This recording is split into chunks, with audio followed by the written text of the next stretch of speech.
नमस्कार दोस्तों। उम्मीद करता हूँ सब अच्छे होंगे, लेकिन जैसे ही कल यूपीएससी का प्रीलिम्स का रिजल्ट आया है, तो यहाँ पर बहुत सारे दुखों का पहाड़ आपके ऊपर टूट पड़ा होगा। स्वाभाविक सी बात है कि 10, 11, 12 लाख बच्चे प्रीलिम्स के एग्ज़ाम में पार्टिसिपेट करने के लिए नोटिफ़िकेशन के माध्यम से फॉर्म भरते हैं। लेकिन 4, साढ़े 4, 5 लाख बच्चों के आसपास प्रीलिम्स के एग्ज़ाम में जाकर पार्टिसिपेट करते हैं। और संभवतः अगर हर साल का हम डाटा निकालें तो लगभग 15,000 के आसपास का ही एक एवरेज रहता है, जहाँ पर बच्चे प्रीलिम्स में क्वालीफ़ाई करते हैं। अब ये मानना है कि लगभग 5 लाख बच्चों में से 4,85,000 बच्चे तो लगभग क्वालीफाई नहीं कर पाएँगे। लेकिन फिर भी इन बच्चों में कम कम से कम 30 से 40 जो हज़ार बच्चे होते हैं, वो ऐसे होते हैं उनको लगता है कि हम कहीं बॉर्डर पे हैं और उनका जो एक प्रीलिम्स क्वालीफाई नहीं हो पाता है, तो छोटी-छोटी कमियाँ यहाँ पर होती हैं।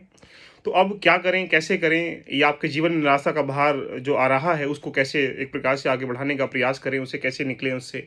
साथ में आपकी रणनीति अब क्या होनी चाहिए, इन सब पर डिस्कशन करेंगे। यदि फेल होने के कौन-कौन से कारण हैं, इनको जानने का भी प्रयास करेंगे। मुझे ऐसा लगता है कि जब आप सफल होते हैं, तो आपके पीछे बहुत सारी खुशियों की जो यात्रा है, वो आ जाती है।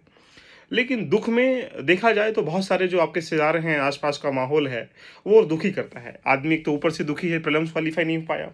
ऊपर से आस-पास के माहौल को सोच-सोच कर एक प्रकार से कि ये क्या कहेंगे, और ऐसे टाइम पर मुझे ऐसा फ़ील होता है जैसे कि ऐसे-ऐसे लोग भी आपको मैसेज करते होंगे, कॉल करते होंगे, जिनके जीवन में आपका उनके जीवन से कोई मतलब नहीं है देखिएगा। उसमें नाना, फूफा, मामा, फूफा सारी एक कहानी हो सकती है देखिएगा। आस-पास के लग्गे-तग्गे के बहुत सारे लोग यहाँ पर हो सकते हैं। कुल मिला के पहली बात तो उनको सबको इग्नोर करिएगा। ये ज़िंदगी आपकी है, ये सपना आपका है, ड्रीम आपका है, आपने पूरा करना आपको भी दिखेगा। आप योद्धा हैं, योद्धा मैदान में उतरने के बाद असफलता और सफलता के बीच की जो यात्रा है, इसको सहन करने की शक्ति आपके पास होनी चाहिए। जिस दिन आप यूपीएससी की, एचटेट, पीसीएस की जर्नी में उतरते हैं, तो पहली कड़ी यही होती है कि हम किस प्रकार से समस्याओं का सामना करेंगे। अभी तो ये पहली एक पायदान था, इस पायदान पर अगर असफल हो चुके हैं, तो आप ये मान के चलें कि अभी आपको कहीं न कहीं छोटी-मोटी जो चीज़ें हैं, जिसके वजह से आप असफल हो पाए हैं, या मैं मान सकता हूँ कि प्रीलिम्स क्वालीफाई करने में जितना नॉलेज का रोल है, उससे ज़्यादा भाग्य का भी, नसीब का भी रोल है। क्योंकि संभवतः 1 साल, डेढ़ साल तैयारी करने के बाद सब लोग एग्ज़ाम में जाते हैं, लेकिन किसी कारणवश उस 2 घंटे में कितना रिकॉल हो पाता है, कितना चीज़ों को आप रिवाइज़ कर पाते हैं, किस तरीके से अगर आप प्रश्न को भी टिक कर रहे हैं, तो सौभाग्यशाली उस प्रश्न पर वही टिक हो रहा है, जो एक प्रकार से उसका आंसर है। तो यानी यहाँ पर नसीब, भाग्य का भी रोल रहता है। तो असफलताओं से मत घबराइएगा। पॉइंट आता है कि निराशा से बाहर कैसे निकलें, देखिएगा। निराशा जीवन का एक ऐसा मोटिवेशनल है, ये कभी किसी दुकान पर, किसी बाज़ार में नहीं मिलता है। इसको खुद पैदा करना पड़ता है। अगर आप निराशा आज हैं, उससे नहीं निकाल पा रहे हैं, हताश हैं, एक प्रकार से कह सकते हैं आपको रास्ता दिखाई नहीं रहा कि क्या करें।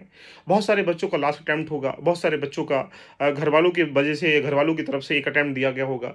इन सब के उपरांत भी आप कम से कम लड़ने का साहस कीजिएगा। मैं उन माता-पिताओं से, भाई-बंधुओं से गुज़ारिश भी करूँगा, यदि आपका बच्चा, आपका भाई या कोई भी एक प्रकार से तैयारी कर रहा है, किसी कारणवश असफल हो चुका है, तो उसकी कमियों को पहचानने में उसका सहारा दें, देखिएगा। उसको मोटिवेट करने में इस समय सहारा दें। क्योंकि कहते हैं ना कि उगते हुए सूरज को हर कोई देखना चाहता है, और डूबते सूरज को कौन जल देता है, तो जल भी किसको देते हैं? उगते हुए सूरज को। तो आप अभी उगे नहीं हो, आप इस समय अपनी समस्याओं का जाल में घिरे हुए हो।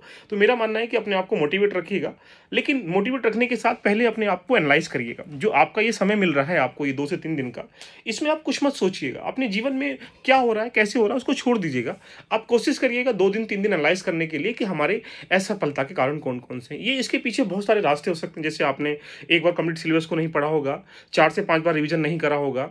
यानी कहा जाए तो बहुत सारे ऐसे पैरामीटर हैं कि आपका ऐसे तैयार था, क्या आपकी आंसर राइटिंग तैयार थी, क्या आपका ऑप्शन तैयार था, क्या आपने प्रीलिम्स के हिसाब से 4 से 5 बार रिवीजन किया था, या आपने 30-40 टेस्ट लगाए थे, टेस्टों को रिवीजन किया था, नहीं किया था। यानी एक पॉइंट नहीं, ये बहुत सारे पॉइंट निकल जाते हैं। तो सबसे पहले 1 से 2 दिन अपने आप को दीजिएगा, ये सबसे बहुमूल्य समय है।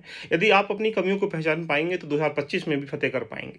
क्योंकि ज़िंदगी आपकी है, अगर आप इसी रणनीति पर, या एक प्रकार से कह सकते हैं, हम अपनी कमियों को नहीं जानेंगे, तो फिर फ़तेह करने की तो सोच लीजिएगा, अगली बार भी आपको यही हताशों का सामना करना पड़ेगा। रही बात, फेल होने के एक कारण नहीं होते हैं। फेल होने के कारण होता है कि आपका कंप्लीट सिलेबस तैयार नहीं है। सिलेबस के सापेक्ष में जो बहुत सारी ऐसी चीज़ें होती हैं, गतिविधि होती हैं, यानी आप प्रॉपर वे में अपनी कमियाँ देखेंगे कि मेरा इस बार जीएस में फेल हो चुका हूँ, कुछ सीसेट में बच्चे फेल होंगे, कुछ दोनों में फेल हुए होंगे। किस वजह से? जैसे मान लीजिएगा, अगर आप यहाँ पर प्रीलिम्स का पेपर एनालाइज़ करिएगा इस समय, आप अगर यहाँ पर 100 क्वेश्चनों को देखेंगे, तो आप ये सोचिएगा कि मेरे नंबर कहाँ-कहाँ कम रहे हैं। तो आप पॉलिटी को अलग निकाल लीजिएगा, ज्योग्राफी को अलग निकाल लीजिएगा, हिस्ट्री को अलग निकाल लीजिएगा। इस तरह से निकालने के बाद आप ये सोच सर्च करिएगा कि अच्छा, मेरे पॉलिटी में 15 क्वेश्चन आए थे, 15 में से मेरे पास 20, मतलब 15 में से कह सकते हैं 20% या 30% क्वेश्चन नहीं हो पाए, तो वो 20% 30% एरिया क्या था? क्या आपको पता था या आपने कभी उसको देखा नहीं था या आपने उसका रिवीजन नहीं किया था? आपको ये फ़ील होगा कि छोटी-मोटी कमी हमने बहुत सारी ज़्यादा की हैं, उसको अंडरलाइन करिएगा, उसको एक बार लिखने का प्रयास करिएगा। उसके उपरांत ऐसी ज्योग्राफ़ी का, हिस्ट्री का, इकोनॉमी का, अगर अगर आप सीसेट में फ़ेल हुए हैं, तो सीसेट के लिए एक गंभीर विषय है कि बच्चा इसको लाइटली नहीं लेता है। लास्ट टाइम पे सोचता है इसको क्वालीफाई कर लेंगे। लेकिन आप ये मान लीजिएगा सीसेट को भी सबसे बेस्ट टाइमिंग तैयारी करने का यही है। अपने आप को फिर ये अगर 25 देना है आपको, वेल एंड गुड लग जाइएगा। 2-3 दिन आप आराम से एनालाइज़ करिएगा। उसके बाद ये जो दिसंबर का समय है, इस दिसंबर के समय से पहले-पहले आपका ऑप्शनल है, आंसर राइटिंग है, एस्से राइटिंग है, सिलेबस कंप्लीट है, एथिक्स है, ये सब कुछ रेडी होना चाहिए। बच्चे गलती क्या करते हैं, दिसंबर के बाद लगते हैं कि चलो प्रीलिम्स में तैयारी करेंगे। तो मैं ये कह सकता हूँ कि एग्ज़ाम की जो स्ट्रेटजी है, अगर आप उसके अनुकूल कार्य नहीं करेंगे, तो प्रीलिम्स क्वालीफाई नहीं हो पाने वाला। और बार-बार फेल हो रहे हैं, तो मान लीजिएगा बहुत बड़ी एक प्रकार से कह सकते हैं मिथ है कि आप अपनी कमियों को उजागर नहीं कर पा रहे हैं। तो मैं आपसे यही कहूँगा कि अगर आप प्रीलिम्स में फेल हुए हैं, तो अपने आप को दुखों के पहाड़ को और मत लाइएगा। वैसे ही ऑटोमेटिकली दुःख होगा।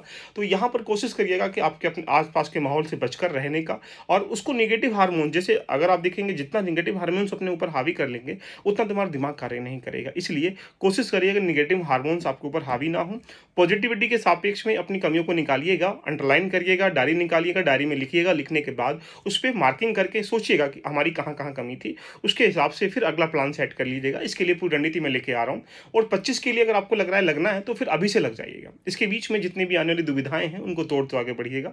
साहस का परिचय दीजिएगा। देखिए, आप धैर्य के साथ आगे बढ़ेंगे, तो सफलताएँ असफलताएँ एक पार्ट है। देखिएगा, एक सफलता से ध्यान रखना, ज़िंदगी बर्बाद नहीं होती है। बहुत सारे बच्चों के लगातार मैसेज आने की वजह से मुझे वीडियो बनानी पड़ रही है। तो मुझे लगता है कि अपने आप में मोटिवेट रहें और तब जाके 25 की रणनीति के लेके चलेंगे। हम भी आपके लिए यूपीएससी जीएस के लिए फाउंडेशन लेके आ चुके हैं, उसके साथ ज्वाइन कर सकते हैं। सीसेट कंप्लीट 2025 का देखो होता क्या है, हम लास्ट टाइम पे सीसेट को 1 महीने, 2 महीने, 3 महीने में करने का प्रयास करते हैं, लेकिन सीसेट 1-2 महीने का विषय नहीं है। सीसेट भी अपने आप में उतना ही एक प्रकार से सब्जेक्ट है, एक प्रकार से जिस प्रकार से जीएस को तुम रेडी करते हो, सीसेट को भी ऐसे रेडी करना पड़ेगा। ठीक है? तो दोस्तों, मेरा मानना है कि अगर आप फेल हो चुके हो, तो यहाँ एक प्रकार से कह सकते हैं कि ये आप अपने जीवन में एक प्रयास में फेल हुए हैं, ज़िंदगी में फेल नहीं हुए। देखिएगा, तो ये सपनों की मंजिल है, इसको पाने के लिए अभी तो बहुत सारे संघर्ष को जीतना पड़ेगा। इसलिए हँसिएगा, मुस्कुराइएगा, आगे बढ़ने के लिए साहस से लड़ने का प्रयास करिएगा, सही डायरेक्शन एक्सेप्ट करिएगा, सही रिसोर्स फॉलो करिएगा, डेली बेसिस पर 8-10 घंटे का प्लान सेट करिएगा। आपका सपना है 25 में आईएएस देने का, पीसीएस देने का, प्लान सेट करिएगा। इसके अलावा लगता है कि अगर हमें सर पीसीएस देना है, तो आप पीसीएस की तरफ मूव ऑन हो सकते हैं।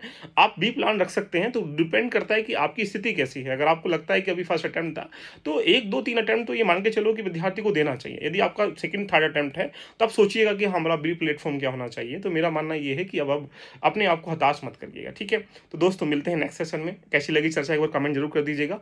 बाकी आप मुझसे मेंटरिंग करने के लिए दिए गए नंबर पर आप मैसेज कर सकते हैं, साथ में कॉल कर सकते हैं। उसके बाद बाकी और भी अगर आपको लगता है सीसेट ज्वाइन करना, सीसेट एक बैच स्टार्टिंग है जो कि अभी जुलाई में ही हम लोग करेंगे 2025 के लिए, उसको ज्वाइन कर सकते हैं। बाकी जीएस फाउंडेशन हो चुका है, उसको आप ज्वाइन कर सकते हैं।